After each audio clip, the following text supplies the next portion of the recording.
이렇게 봄이 되면 우리가 참 기분이 좋아집니다. 이렇게 눈부시게 화창한 봄날이 되면 괜스레 우리의 마음도 좀 설레고 봄바람이 이렇게 살랑살랑 불어오니까 마음도 좋아지고 기분도 좋아지지만 또 100% 그렇지만은 않은 것 같아요. 한편으로는 마음 한켠이 좀 시리기도 하고 또 아픈 분들도 아마 이 봄날에 있을 겁니다. 세상의 나무들은 따뜻한 봄이 돼서 막 잎이 우거져가지고 풍성해지는데 또 그것을 구경하겠다고 거리의 사람들은 삼삼오오 짝을 지어가지고 웃음꽃을 피우면서 여기저기 놀러도 다니는 것 같은데 왠지 모르게 내 인생에만 아직까지도 매서운 겨울바람이 불고 또 나는 겨울 한가운데에 멈춰 서 있는 것 같은 그런 초라함을 느낄 때가 분명히 있으셨을 겁니다. 특별히 스마트폰을 열어서 SNS를 열어서 이렇게 보게 되면요. 동창들은 좋은 곳에 여행간 사진도 올리고 요즘 남들은 또 뭐 부동산이다 주식이다 해가지고 막 투자해서 성공한 그런 자랑 글들을 막 올립니다. 그래서 야, 나는 이렇게 색 빠지게 일을 해도 돈이 잘 안 벌리는데 다른 사람들은 쉽게 투자해가지고 쉽게 돈을 버는 것 같으니까 왠지 모르게 마음이 어려워집니다. 또 그뿐만이 아니에요. 자녀들도 생각해보면은 우리 자녀들은 지지리도 내 말도 안 듣고 공부 하라 해도 안 듣는데 다른 자녀들 이렇게 글 올라오는 거 보면은 알아서 척척하는 것 같고 또 좋은 대학 가고 좋은 직장에 취업해가지고 막 승승장구하는 것 같은데 그에 비해서 여러분의 삶은 어떻습니까? 승승장구하고 계십니까? 자녀들 좋은 대학 갔습니까? 좋은 데 취업했습니까? 주머니에 가진 건 많으십니까? 매달 갚아야 될 대출 이자에 허덕이고 있고 자녀 문제로 밤잠 설치고요. 또 몸은 막 여기저기 아파오는 것 같아요. 나도 모르게 깊은 한숨을 쉬면서 나는 언제 풀리나. 내 삶이 한없이 비참하게 느껴지는 거. 그게 솔직한 우리의 모습이 아닐까요? 아마 다 그렇게 느끼시고 그렇게 매일매일 살아가고 있으실 겁니다. 그런데 오늘 우리가 함께 묵상하고 있는 이 잠언서 23장 17절과 18절 말씀은 이렇게 세상의 화려함과 다른 사람들의 잘나감 그 앞에서 흔들리고 남들과 비교하면서 아파하고 있는 우리의 마음을 향하여서 하나님께서 주시는 너무나도 명확하고 따뜻한 위로의 말씀이 오늘 기록되어져 있습니다. 이 두 절의 짧지만 아주 강력한 말씀으로 우리가 깊이 들어가면서 우리의 시선이 세상의 헛된 두려움에서 벗어나서 살아계신 하나님을 향한 경외함으로 그리고 영원한 소망으로 옮겨지는 그런 놀라운 은혜의 시간을 누리는 이 귀한 시간이 되시기를 주님의 이름으로 간절히 축복합니다. 오늘 말씀 17절 상반절은 우리에게 아주 단호한 어조로 명령하고 있습니다. 내 마음으로 죄인의 형통을 부러워하지 말고. 하나님이 어찌나 우리의 마음을 잘 아시는지 너의 마음으로 죄인의 형통을 부러워하지 말아라 라고 말씀하십니다. 이 부러움이라는 감정이요 참 교묘하기도 하지만 굉장히 무섭습니다. 처음에는 어떤 그런 글들을 보고 주변에 내 주변에 있는 사람들이 잘 나가는 걸 보면서 아유 좋겠다 요 정도의 사소한 감정으로 시작을 하거든요. 그런데 이 감정을 그대로 방치를 해두면 어떤 일이 일어나냐 어느새 점점 막 자라나기 시작을 해요. 그리고 우리의 마음 가운데 이미 하나님께서 주신 기쁨과 평안과 감사라는 귀한 열매들을 모조리 다 갉아먹고 없어지게 만든다는 것입니다. 특히 성경은 우리가 세상 사람들, 바로 죄인들의 형통을 부러워하는 것을 경계하고 있어요. 오늘 말씀에서 말하고 있는 죄인의 형통이 그러면 오늘날 우리의 삶에서 어떻게 나타나느냐?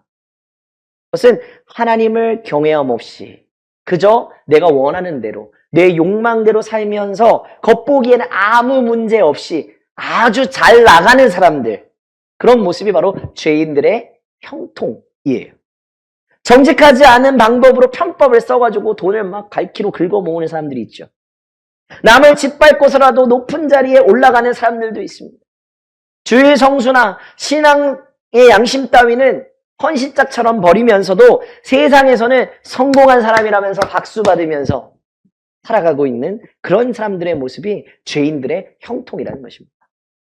자, 우리가 일상에서 겪는 아주 사소한 비유를 하나 들어보겠습니다. 자, 명절에 고향을 갑니다. 고속도로가 꽉 막혀 있어요. 모두가 규칙을 지키면서, 나도 규칙을 지키면서 1시간째 가다 서다를 반복하면서 막 짜증은 이만큼 올라와 있는데, 그래도 양심이 있으니까 나는 법을 지키면서 가야지. 다른 사람들도 지키고 가니까 그렇게 가야지. 가다 서다를 반복하고 있는데, 그렇게 피곤한 마음, 피곤하게 그렇게 운전을 하고 있는데, 누군가 옆에서 얌체처럼 갓길로 쌩 하고 달려가 저 앞으로 탁 끼어드는 거예요, 여러분. 아마 경험하셨을 겁니다. 네. 어떻습니까? 그 사람을 볼 때 우리 속에서 어떤 마음이 올라옵니까? 그쵸? 화가 막 올라오는 거예요. 막 분통이 터지면서 동시에 그런 마음도 울쑥 나와요. 동시에. 나도 저렇게 갈 걸 그랬나? 네. 그죠? 그럼 억울한 마음이 좀 들어요. 마찬가지로 우리 역시 하나님의 백성답게 하나님의 말씀을 지키고 살아가려고 땀 흘려서 정직하게 여러분 일하고 계시잖아요. 정직하게 일하고 계시죠? 예. 냈을 것도 부족하지만 여러분 구별해서 하나님 앞에 헌금도 하고요. 오늘 주일 남들은 다 쉬고 이 아침에 다 자고 있는데 남들은 또 오늘처럼 이렇게 날씨가 좋으면 남들 다 놀러 가는데 근데 이 주일에도 여러분 교회에 나와가지고 이렇게 앉아서 예배하고 또 봉사도 합니다. 그것은 손해를 보더라도 내가 십자가의 길을 걸어가고 내가 믿음의 길을 걸어가기 위해서 발버둥 치는 모습이라는 것이죠. 그런데 그렇게 신실하게 살려는 내 삶에는 자꾸만 형통함이 찾아오는 게 아니라 자꾸만 고난이 찾아옵니다. 아이러니하게도. 수단과 방법을 달리지 않고 갓길로 달리는 세상 사람들은 떵떵거리면서 나보다 더 잘 살고 더 승승장구하는 것 같습니다. 그때 우리 마음 가운데 어떤 마음이 드냐? 걷잡을 수 없는 허무함이 드는 거예요. 질투하는 마음이 듭니다. 그리고 억울함이 밀려오는 겁니다. 시편 73편을 보면요. 하나님을 찬양하던 예배 인도자 아삽이라는 사람이 있습니다. 이 아삽도요. 똑같은 부러움의 함정에 빠져서 심각한 영적인 침체를 겪었던 사람입니다. 악인들이 얼마나 형통한지 심지어 병도 안 걸리고 죽을 때도 고통 없이 편안하게 죽는 것을 아삽은 목격합니다. 교만하게 목을 뻣뻣이 세우고 남을 압제하는데도 그런 사람들의 재산은 눈덩이처럼 불어나는 것을 아삽이 발견하게 됩니다. 그래서 그 반면에 아삽 자신을 살펴보니까요. 이런 생각이 드는 거예요. 종일토록 내가 하나님을 찬양하지만 내가 하나님을 찬양하는 제사장으로서 하나님 이렇게 쓰임받지만 내가 매일매일 내 삶을 돌아보면 내가 재난을 당하는 것 같은 거예요.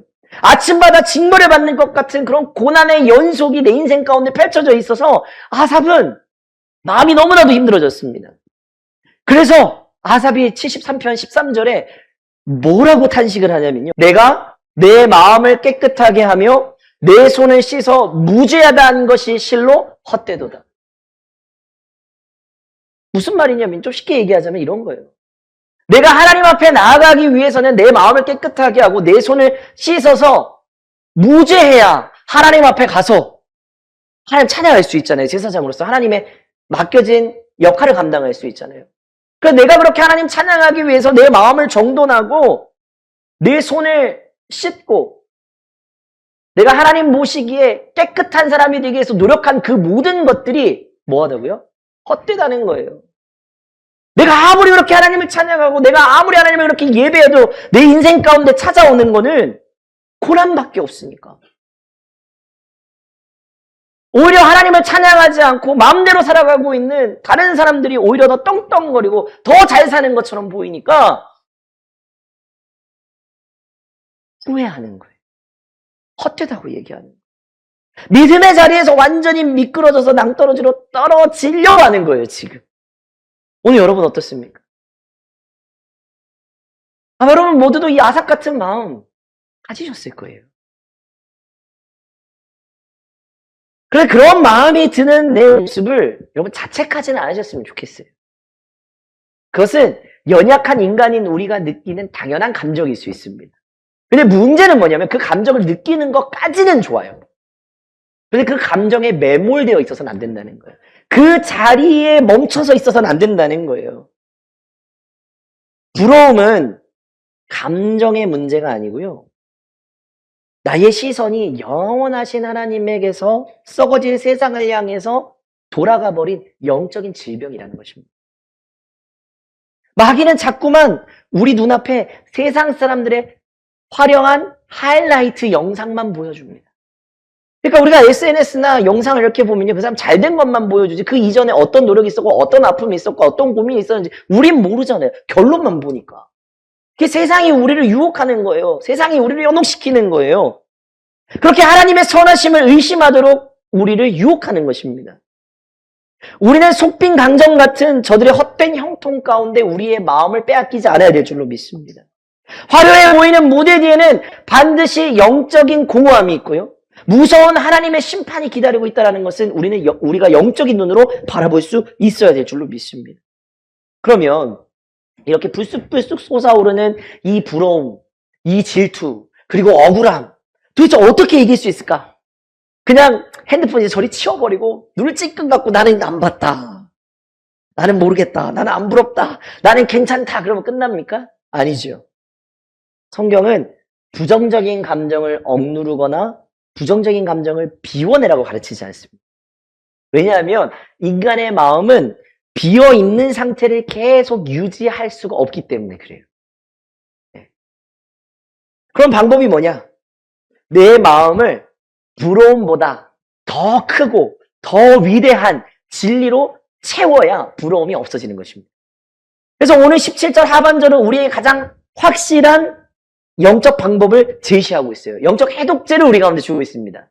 무엇입니까? 항상 여호와를 경외하라. 부러움이라는 독을 빼내는 유일한 길은 뭐냐? 하나님을 경외하는 것입니다. 하나님을 경외함으로 내 마음을 가득 채우는 것입니다.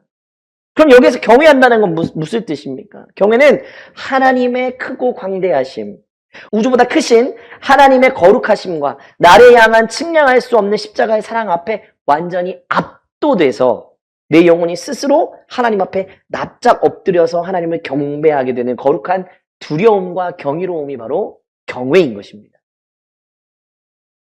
아주 쉬운 자연의 이치를 통해서 한번 살펴보겠습니다. 자, 밤하늘을 올려다보면은 수많은 별들이 반짝반짝 아름답게 빛나고 있습니다. 그 밤에는 그 별빛이 위대하고 아름다워 보여요. 그런데 아침이 찾아오고 동쪽에서 태양이 뜨면 어떻게 됩니까? 밤새 빛나던 별들이 다 안 보이게 되는 거예요. 순식간에 사라져 보입니다. 별들이 없어진 겁니까? 아니죠. 그 자리에 그대로 있죠. 태양빛이 너무나도 압도적으로 밝고 강력하니까 그 빛에 가려서 별빛이 보이지 않는 것입니다. 여러분, 내 영혼이 침체되어 있고 하나님을 아는 지식이 희미해서 은혜가 메말라져 있을 때에는 우리가 영적으로 어둡고 긴 밤을 보내게 됩니다. 그 어둡고 긴 밤에는 뭐가 보일까요? 태양이 보이는 게 아니라 별빛이 보입니다. 바로 세상 사람들의 형통함이 보이기 시작하는 거예요. 세상 사람들의 돈이라는 별이 보입니다. 세상 사람들의 권력이라는 별이 보입니다. 세상 사람들의 명예의 별이 보입니다. 성공과도 같은 작은 별빛들이 눈에 보이기 시작하는 거예요. 내 안에 은혜가 메말라져 있을 때. 그것이 내 삶의 전부인 것 같고 다른 사람들이 가지고 있는 저것들을 내가 가지지 못하면 죽을 것만 같습니다. 영적 침체를 지나고 있을 때 부러워서 견딜 수가 없는 거예요. 그런데 우리가 그 영적인 침체를 이겨내기 위하여서 기도의 골방으로 들어가고 예배의 자리로 나와서 살아계신 하나님을 대면하게 될 때 어떤 일이 일어나게 됩니까? 십자가의 은혜와 하나님의 영광이라는 거대한 태양빛이 내 심령 가운데 찬란하게 비추기 시작하는 것입니다. 그러면 세상의 그 어떠한 화려한 성공도 수백억의 재산도 사람들의 칭찬도 더 이상 내 관심을 끌지 못하게 되는 거예요. 살아계신 하나님이 나와 함께하고 계신다는데 살아계신 하나님이 나를 사랑하신다는 게 다른 게 뭐가 필요하겠어요? 그러니까 다른 건 아무것도 안 보이는 거예요. 하나님 사랑만 보이는 거죠. 하나님 나를 사랑하여 주신다는데 다른 게 뭐가 필요하겠어요? 돈도 필요 없고 뭐도 필요 없고 물론 우리가 세상에 살아갈 때 필요한 것들이 있지요. 그러나 그것을 넘어선 것들, 예. 내 욕심으로 넘어선 것들, 나를 사랑하여 주시는 하나님 아버지가 이 세상 온 우주의 주인이신데 세상에서 잠깐 얻은 그 재물을 자랑하는 세상 사람들 여러분 부러워지겠어요? 하나도 안 부럽습니다. 하나님의 크심을 발견하는 순간, 나를 사랑하여 주시는 하나님의 크심을 발견하는 그 순간 세상의 문제와 부러움은 여러분 한없이 작아져 버리는 겁니다. 여러분 이사야 선지자를 한번 살펴보면요. 이사야 6장에 보면 이사야가 굳게 의지하던 남유다의 위대한 왕 우시야가 죽습니다. 나라의 기둥이 뽑힌 것 같고요. 절망과 두려움이 엄습합니다. 땅의 소망이 끊어진 거죠. 그러나 이사야가 성전에 들어가서 기도할 때요. 뭘 보게 되냐면 높이 들린 보좌에 앉으신 만군의 여호와 하나님을 보게 됩니다. 그리고 천사들이 그 하나님을 향하여서 거룩하다, 거룩하다, 거룩하다 찬양합니다. 그렇게 찬양하는 압도적인 영광을 경험하니까요. 세상의 왕이 죽은 슬픔과 다른 세상 나라들의 위력은 이사야의 마음 가운데에서 흔적도 없이 사라지는 거예요. 이 세상 모든 만물을 다스리시는 거룩하신 하나님의 영광을 보니까 아무것도 두려워지지 않는 거예요. 아무것도 부러워지지 않는 것입니다. 여러분 죄송하지만 여전히 세상 것들에 목말라 계시다면 아직 여러분 하나님의 거룩하신 영광을 보지 못하신 거예요. 오직 여호와를 경외하는 그 모습이 이사야의 영혼을 사로잡아 준 것입니다. 오늘 우리도 그래야 될 줄로 믿습니다. 오직 하나님을 경외하게 될 때 우리의 영혼이 사로잡혀질 줄로 믿습니다. 오늘 저와 여러분이 이 자리에서 드리는 이 예배가 하나님의 영광에 압도당하고 사로잡히는 영광스러운 예배가 되어지기를 소망합니다. 그저 일주일의 시간이 돼서 한 번 그저 왔다가 돌아가는 시간이 아니라 여러분의 10년 가운데 세상에 헛된 그 반짝이는 별빛들, 근데 사라지는 별빛들이잖아요. 태양빛이 뜨면 사라지는 별빛들이잖아요. 아름답기는 하지만. 그러나 그 별빛들을 다 덮어버리는 거룩한 태양빛이 찬란하게 떠오르는 은혜를 사모하는 예배가 되어지기를 원합니다. 이렇게 시선을 돌려서 세상의 헛된 형통을 부러워하지 않고 묵묵히 하나님을 경외하며 하나님을 바라보는 사람에게 하나님은 어떤 약속을 주시는가? 오늘 18절 말씀을 다시 한번 보겠습니다. 정령이 내 장래가 있겠고 내 소망이 끊어지지 아니하리라. 여러분 얼마나 가슴 벅차고 든든한 약속이에요. 정령이라는 이 단어의 원어의 뜻은 무엇이냐면 확실히, 반드시, 기필코 이 뜻을 담고 있습니다. 여러분 이 사람들의 약속은요 상황에 따라서 그 약속이 변합니다. 그죠? 그러나 천지를 창조하신 하나님이 자신의 거룩한 이름을 걸고 약속하시는 이 약속은요 절대 취소되지 않는 확실한 약속이 되는 줄로 믿습니다. 세상 사람들이 누리는 그 형통과 성공에는 여러분 유통기한이 있어요. 기한이 있습니다. 영원하지 않아요. 그죠? 잘됨과 형통은요, 유통기한이 있는 거예요. 기한이 있는 거예요. 영원토록 잘 되지 않습니다. 지금까지 우리가 인생을 살아오면서 참 많이 느꼈잖아요. 그런데도 우리는 부러워하고 있는 거죠. 천년만년 살 것처럼 오요식하며 권력을 휘둘러도요, 그렇게 살아가던 권력자들, 소위 성공한 사람들, 호흡이 멈추고 죽음의 문턱을 넘어서는 그 순간 저들이 평생 쌓아올린 그 부와 명예는 하나도 가져갈 수가 없는 거예요. 죽으면 끝이에요. 그러니까 저들의 진짜 장래는 무서운 하나님의 심판이고요. 저들이 붙잡았던 땅의 소망은 영원히 끊어지고 마는 것입니다. 그런데 좁은 길을 끝까지 걸으면서 끝까지 여호와를 경외하는 저와 여러분에게는 무엇이 기다리고 있습니까? 장래가 있다는 것입니다. 미래가 있다는 것입니다. 결코 끊어지지 않는 소망이 있다는 것입니다. 그런데 여러분 이걸 오해하면 안 됩니다. 어떻게 오해하냐면 예수 잘 믿으면 나중에 이 땅에서 돈을 더 많이 벌 수 있을 거야. 예수 잘 믿으면 아프지 않고 무병장수해 주실 거야. 그런 얄팍한 기복적인 복을 오늘 하나님 얘기하는 게 아닙니다. 하나님이 우리에게 정령이 주시겠다, 확실히 주겠다, 기필코 주겠다라고 약속하신 장래와 소망은 뭐냐면 썩지도 않고 더럽혀지지도 않고 쇠하지도 않는 영원한 하나님 나라의 기업을 기필코 반드시 장래에 주겠다는 것입니다.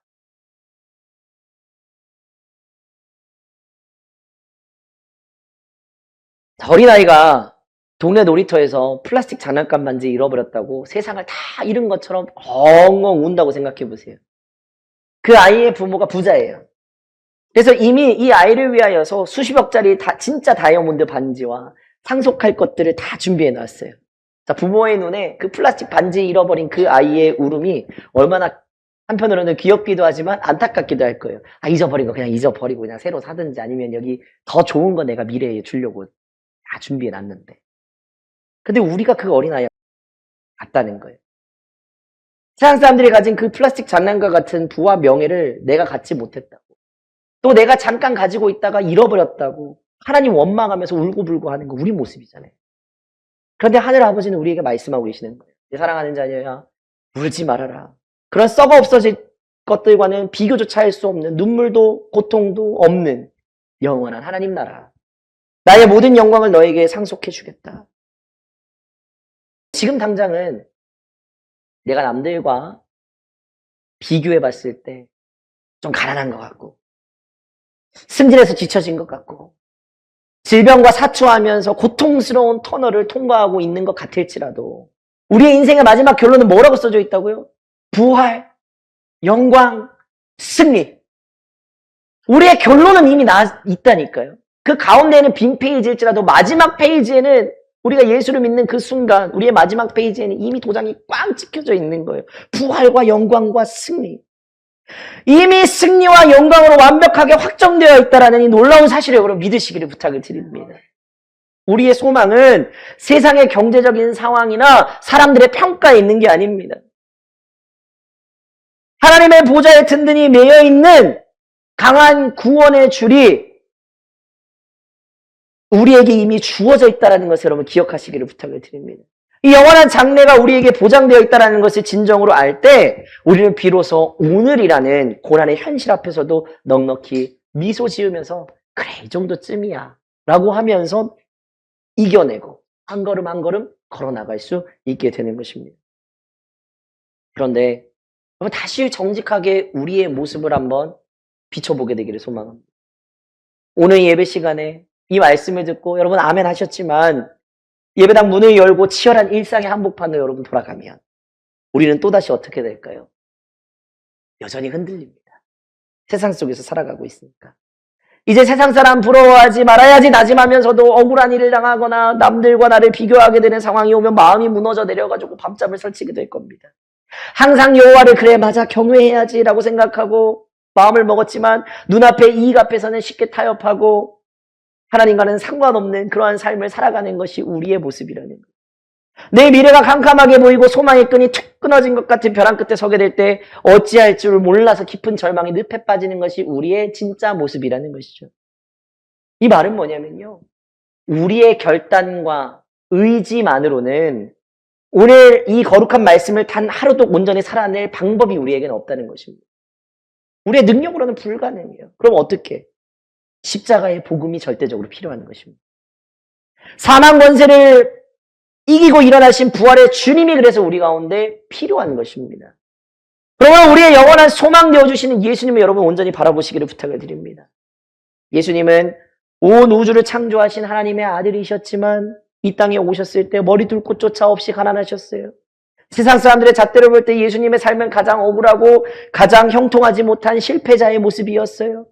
죄가 단 하나도 없으신 가장 의로우신 분이 인류사상 가장 극악무도한 죄인들이 형벌을 받는 십자가에서 죽음을 맞이하게 됐습니다.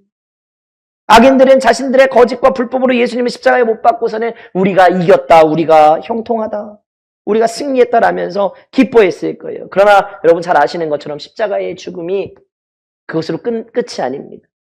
3일 만에 무덤을 진동시키면서 놀라운 일이 일어나게 됐죠. 하나님께서 예수님을 죽은 자 가운데 다시 살리신 것입니다. 악인들의 그 헛된 형통함을 산산조각 내시고 죽음을 삼킨 가장 위대하고 영광스러운 승리를 예수님의 부활로 말미암아서 온 세상 가운데 선포하신 것입니다. 그럼 이 놀라운 복음이 우리에게 무엇을 말해줍니까? 나를 살리려고 생명을 아낌없이 내어주신 예수님, 사망의 법을 완전히 깨뜨리고 부활하신 그 예수님만이 우리의 결코 끊어지지 않는 유일한 소망이 되어주신다는 것입니다. 이미 하나님은 우리 가운데 소망을 주신 것입니다. 우리가 연약해서 또다시 세상 사람들의 형통을 부러워하면서 헛된 길을 기웃거릴 때조차도 주님은 우리를 향한 기대를 포기하지 않으신다는 것입니다. 십자가에서 흘리신 그 피 묻은 손으로 흔들리는 우리를 단단히 붙잡아 주고 계시는 줄로 믿습니다. 세상은 우리의 겉모습만 보고요. 너의 인생은 실패했어. 너는 흙수저야. 너에게는 더 이상 소망이 없어. 그렇게 정죄할지라도 우리 안에 살아계신 부활의 주님은 오늘 상처받은 저와 여러분의 영혼을 향하여서 이렇게 말씀하고 계십니다. 아니다. 내 피로 값주고 산 존귀한 내 자녀다. 너에게는 정령이 영광스러운 장래가 있다. 내가 바로 너의 영원한 소망이 된다. 내가 세상을 이기었으니 나와 함께 걸어가자. 여러분, 이 부활의 복음이 뼛속 깊이 믿어지게 될 때 우리 영혼을 짓누르던 세상의 무게는 깃털처럼 가벼워지게 될 줄로 믿습니다.